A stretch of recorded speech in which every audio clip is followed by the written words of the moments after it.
Hi, everyone. Welcome to the very first episode of the Lucky Breaks podcast. I'm Sue Lueder. And I'm Erin Shulman. And we're here today in our very first episode to tell you a little bit about ourselves and our origin stories when it comes to the game of pool, as well as why are we doing this podcast. Erin, why don't you get us started with a little bit of your origin story with the game of pool? All right. Yeah. Well, pool for me started out when I was a kid, under the age of 10. I don't exactly remember when we started, but we had a pool table at home. And my dad even got us special pool cues that they were smaller to grip because we all had small hands. We were kids just playing on this 9-foot table. We just would mess around. We didn't know what we were doing. Had a step stool, to be able to see me over the table. We would have house parties. We would play pool. We would put in some classic rock CDs and jam out to Tom Petty and Steely Dan and just shoot pool the when we were best kids. pool music. Yeah, it really was. So every time it comes on in the pool hall, I'm like, oh, this is the pool playing music. Yes. Whenever Tom Petty comes on or something. I have a playlist. I'll tell you about it. Yeah. That's a real thing, having your pool playlist. That's a topic. Yeah. So yeah, that kind of started the foundation of knowing pool existed, I guess. And then it just kind of has been in my life ever since. When I was in my 20s, I would go out to bars and play some pool here and there, but it was literally just bar pool. And when I think of it now, I'm like, what was I doing? I had no idea, but for what I knew how to do, I was good, I guess. But then I actually quit pool for probably about 10 years, from about 25 to 35. Not to age myself here, but and then I realized that I really wanted to pick it back up again. I didn't know where to start. I wasn't really wanting to just go hang out in a bar. So I found on meetup.com there was the recreational pool players group. And I was like, okay, I'm going to give this a try. And met up with a group of people, and we all hit it off day one. It was we were meant to hang out and play pool together. You met my friend Rich there, yes, didn't I you? met Rich there. Yeah. Yeah, we met in that meetup, actually. And I'm forever grateful. Our friend Royce and Ben, they're the ones that were hosting this group. Without that group, I don't know if I would have found my way back, to the level that it is today. But yeah, I met Rich there, and can I name drop Nick Clark? He was in that group too. Oh yeah, he's great. Yeah. So playing in the recreational, we get together once or twice a month or so, maybe once a week sometimes, at different bars around San Diego. And then another friend of mine that I used to work with would always go to a bar in North Park. They had free pool on Monday nights. So I would go there and play and, try my best. But now that I'm deep in the league, I realize I'm always scouting for people when I'm out, and there were pool league people there, and they were also kind of scouting and invited me to join a pool league. I'm like, what's a league? I didn't even know this existed. Yeah. So that is now I'm just really deep into pool leagues. I'm a captain on a couple teams, and it's just kind of I want to say snowballed from there. Yeah. Just being picked up at a bar. Yeah, that is so funny. To join the team. I think I've been playing in the APA for almost 10 years. I think I started in 2016. What's your skill level now?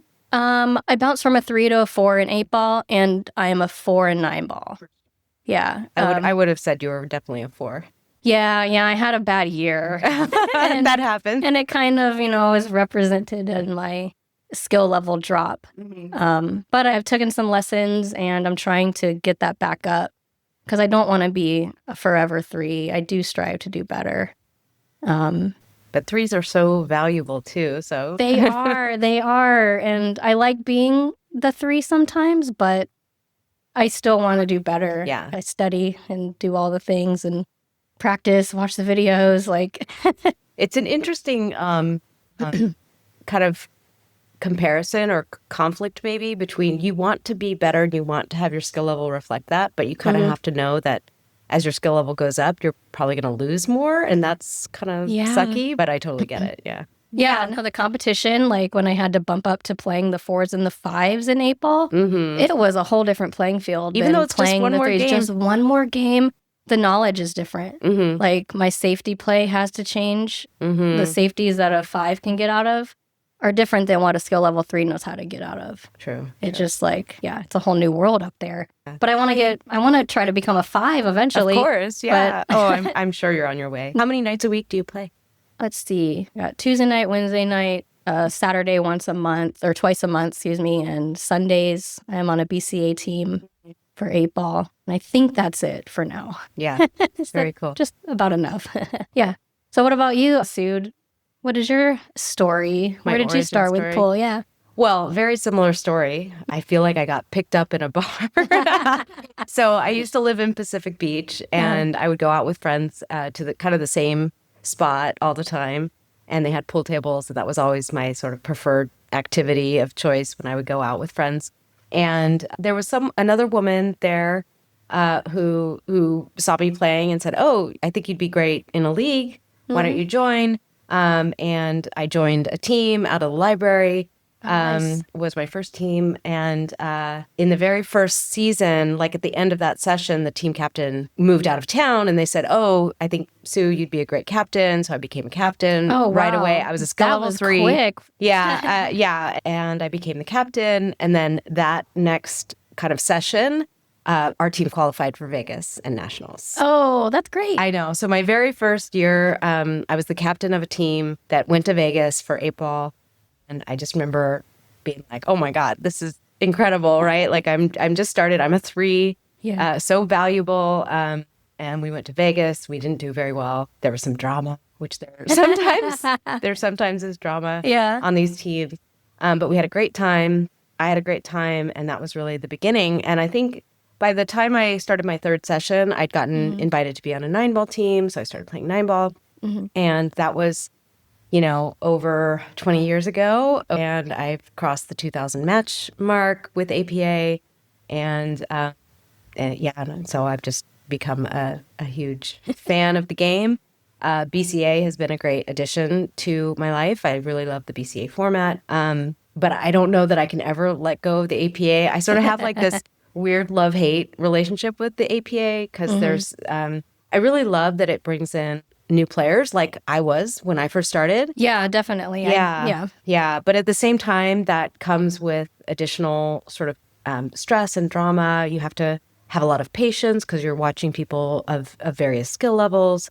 And after, 20 years, it's like I've watched, and not only have I played 2,000 matches, I've probably watched 10,000 matches at this point. It's true, because we're watching at least 4 other people play a night, right? Exactly. And so it can get a little, it's a lot, but I still love the game, obviously, and really excited for playing it until, basically I can't, hold the cue anymore. So, So what is your skill level now?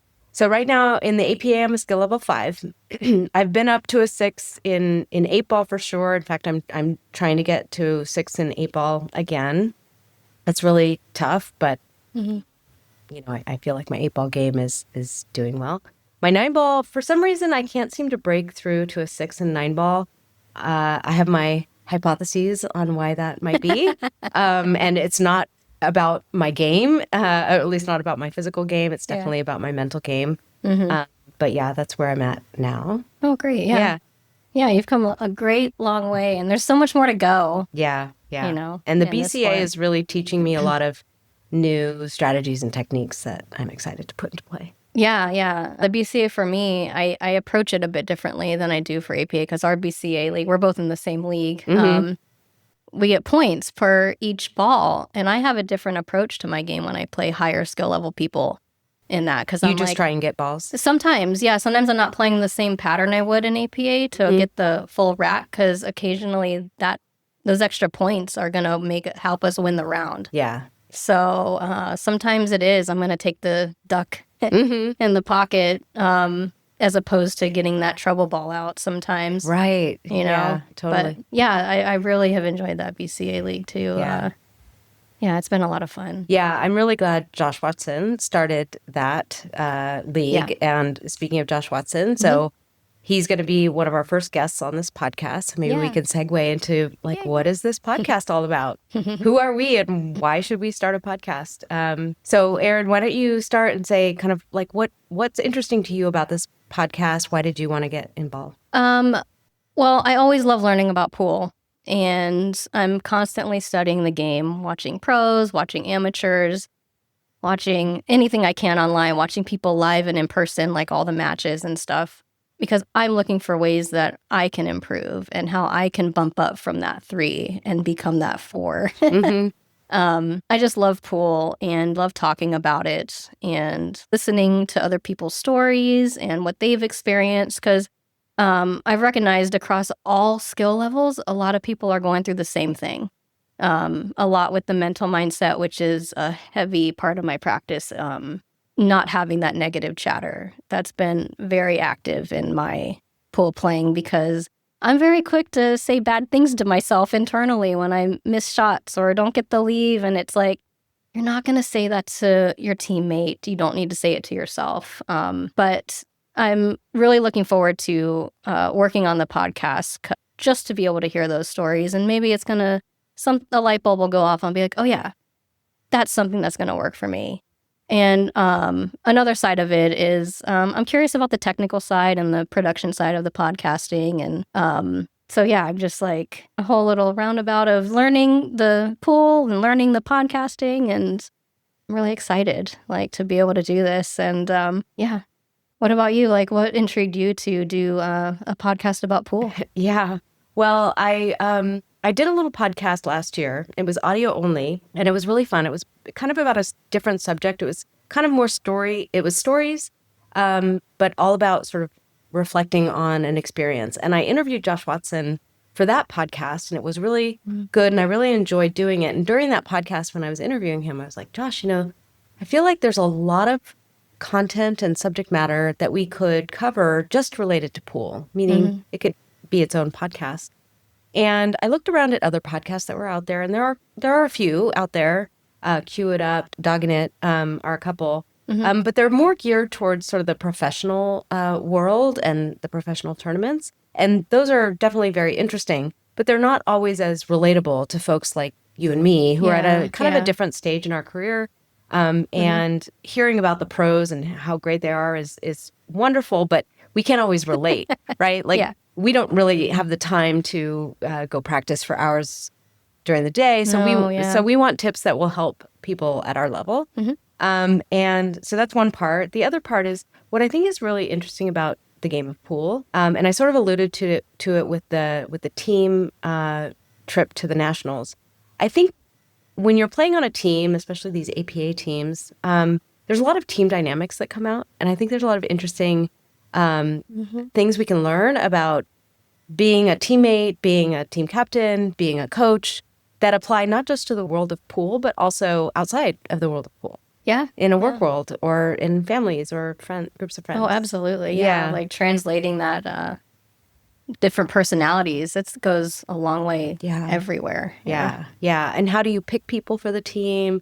How do you sort of think about your team vibes and team dynamics so that you can all win as a team? Because one of our guests who we've already interviewed, Jared, talked about sort of the you can manage yourself as an individual, but when you start to expand that to a whole team and you need your whole team to perform so you can get to the next level in a tournament, that adds a whole new extra dimension.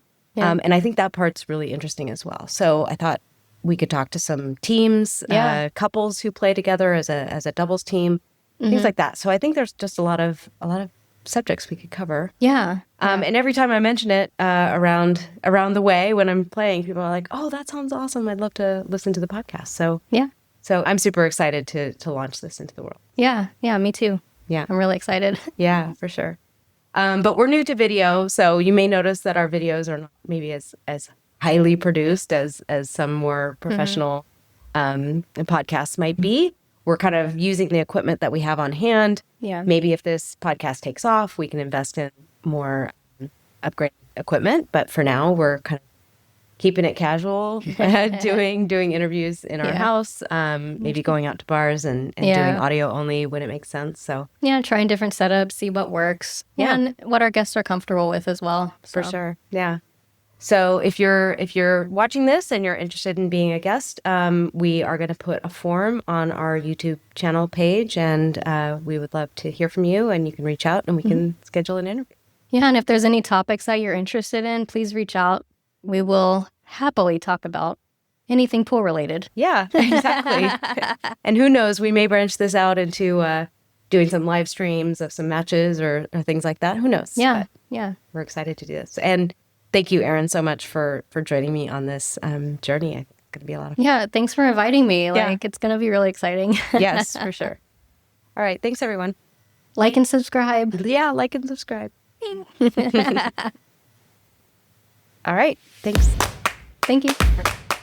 We hope you enjoyed this episode of the Lucky Breaks podcast. You can find more episodes at youtube.com/@luckybreaks-podcast or by searching for Lucky Breaks on your favorite podcast player. This episode was produced by Sue Lueder and Erin Shulman. Thank you for your support. Sign up to be a guest on a future episode from our YouTube channel page.